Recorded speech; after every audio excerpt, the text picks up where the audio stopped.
tonight Henry's how-tos, I'm going to show you how to make beetroot hummus. Let's get straight into it. Alright guys, so this is a very simple, straightforward recipe.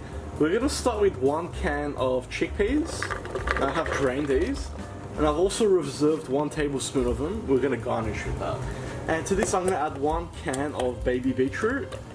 Now I've also kept 1 of these pieces. We're going to dice that up as a garnish. What we'll add next is 4 whole garlic cloves. We can add them whole because we're going to process them.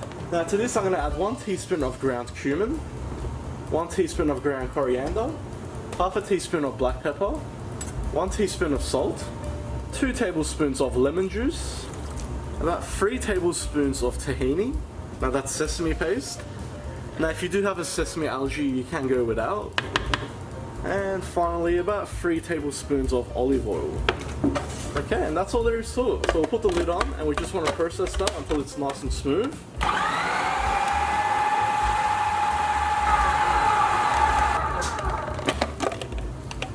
Alright, and just look at that.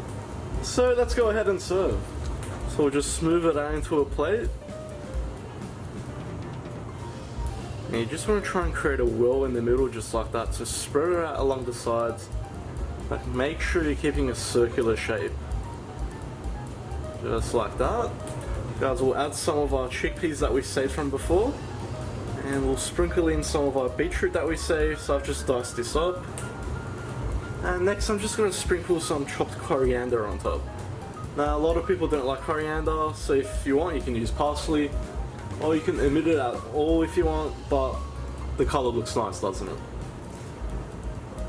Presentation is key in this industry. And of course we'll finish it up with some olive oil. Just give it a light drizzle around, just like that. And in my case I'm just going to serve it up with some fried pita bread, but of course you can do whatever you like. Okay guys, and that's my take on beetroot hummus. So as you can see, it's very easy to make. Don't go to the store and buy it, it is pointless and there's so many artificial things in it. Make it yourself, only take you a couple of minutes, and everybody will want the recipe. As always, please make sure to like, share, subscribe and turn on your post notifications. You can also follow me on Facebook, Snapchat and Instagram. Now, I always try this in my restaurant because we serve it, but I'll try it for you. I'm proud to serve it like this. I'll see you all next time.